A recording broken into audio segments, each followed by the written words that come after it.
So for this project, you're going to be needing mortar, and this is the bag that I found at Lowe's. This bag was a little bit more pricey than the normal regular cement, but you could use the other cement that has like the rocks and the sand in it, but your pumpkin will not come out as smooth because it does have all those pieces. So now here we've already mixed our cement, and this is the right consistency you're looking for. So once it clops like this, then you know it's ready.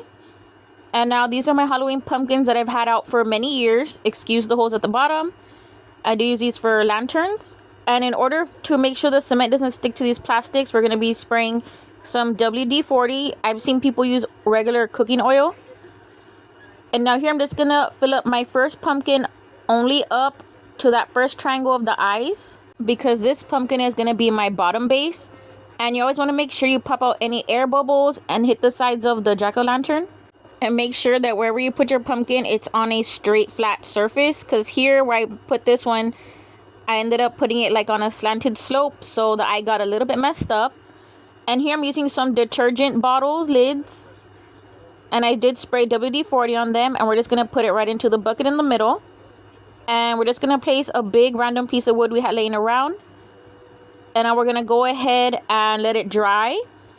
Now I'm going to repeat the process with my second pumpkin, and you want to be careful so you don't spill any valuable cement. And now this one, I'm filling it up above the eyes, right over before the top comes up. And I'm doing the same process, filling in the detergent lid, and we're going to go ahead and leave these to dry. So now it's 3 days later, and my husband is just going to cut up these pumpkins at the lines to go ahead and separate the two pieces to take out the cement. And if you are going to be making more of these, it's best to cut this as nice and neatly as you can so you can go ahead and reuse the buckets. And now here is the first pumpkin, and you can see here my eye got a little bit messed up because where we put our pumpkin, it was not leveled off on the ground. But our second pumpkin came out perfect. And now this is our second pumpkin that's going to be the top one, which is the one we filled up a little bit more to the top. And the process of this is so easy. Just mix the cement, pour it into those buckets, let them dry for 2 to 3 days. And then voila, you have some nice cute planters ready for Halloween or to put some lights in them. Pumpkins, how they came out, we're just smoothing out some of the excess cement. And now I am going to spray paint these like a burnt orange. And this is how I'm going to be stacking them, just so you guys can see the reason why I did the bottom one more flat than the top one, because the bottom one, I wanted to be able to sit it perfectly, the pumpkin, so it would not fall off. And now we're going to be starting our cement ghost. So here I'm using one pot, and then my same detergent lid, and then my second pot, and then this little styrofoam ball that I got from Walmart. And then I'm just using some old rag that my husband had in our storage. And here I just want to make sure I like the height that the ghost is towards my pumpkin. And I'm going to be cutting off any excess piece of towel. But I'm going to be leaving a little bit extra long of that towel because I want to be sure once it all hardens up that I like the length that it is.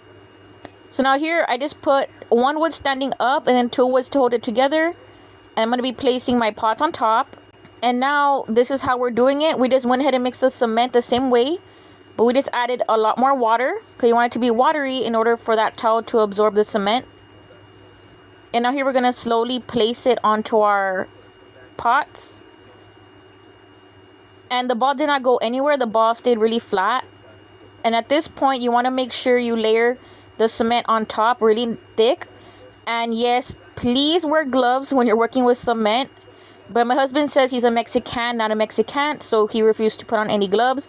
But the cement will eat up your skin of your hands. So please always wear gloves when you're doing this. And now here, we're just making sure we get in all those crevices. That way when it's dry, the towel won't break or flake off any cement. And you want to make this as smooth as possible because once it dries, you're going to end up seeing that texture. And make sure you get all those little grooves and the dents. And this is your time where you want to fix those little sheets at the bottom to look more ghost-like. And now I'm going to go ahead and let this dry. And now it's been 2 days later. And now we're just going to be removing our pots. We did not spray these pots with WD-40, but they did come out very easily. That styrofoam ball did stay stuck inside, but that's fine. And now this is the final result, how it's looking. And here I was seeing that the towel was a little bit still too long, so that's why we did not go heavy on the cement at the bottom, so we're still able to move it and cut it off with the scissors. But before we do that, I'm going to be spray painting my pumpkins really fast. And the color I'm using, I got this from Walmart. I'll leave the color that I use in the description box, because I realized here I didn't show that good the name of the paint that I was using. And oh my god, this paint matched so well with the cement. These look so vintagey. Don't mind the spray bottle. I accidentally dropped it and broke off the spray cap, so my husband was trying his best to make it work. I believe it's called rustic orange or something like that. And now this is how it looks. They look so cute. And we're just gonna let them dry before we start our next thing.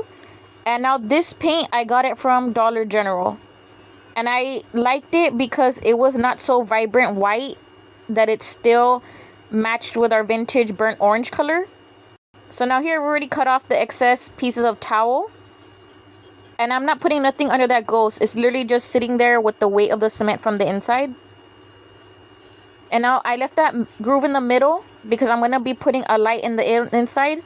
And you guys will see towards the end of the video, the light at the end. But first, we got to do the fun part, painting our little ghost's eyes. So I'm just using some regular paint and a regular paintbrush. And I want these eyes to look more ovalish. And that's what I'm doing here. And oh my god, guys, this is the final result. And I cannot be any happier. And now these things are going to last me forever because they're made out of cement. And I'm just so happy with how this turned out. And the good thing is, you don't have to keep these stacked up if you don't want to. I'll show you all in a minute what I mean. But I promise, if you want to recreate this, it's so easy. You just need some cement, a couple of days for it to let dry, and then you can paint this whatever color you may like. And these are going to last for, like I said, a long while because they are made out of cement. And the best part, you can make as many ghosts, as many pumpkins. And I'm going to put mine in my little garden space. And now this is the second option that I was thinking of, just leaving it with one pumpkin at the bottom and then my ghost. But let me know which way you liked it better, with two pumpkins with the ghost or one pumpkin with the ghost. Or if you just like the pumpkins, or if you just like the ghost by itself. I just love the whole thing. And now this is the pumpkin by itself. If you guys do recreate something like this, go ahead and let me know if it was easy for you, if you had trouble. And if you use WD-40 or cooking oil. And this is our little ghost. And I'm going to be making way more of these for the upcoming Halloween season. And now this is how they look in my little garden area. Oh my god, the ghost looks amazing. And at the top of these ghosts, the reason why I left holes is so I can put solar lights if I wanted to stack them individually. And I also like the style of the ghost, that I left it more, some pieces more higher than the other, because it gives him the effect that he's actually floating out there. And this is giving Summerween vibes, and I'm going to be leaving out these pumpkins there in my garden area.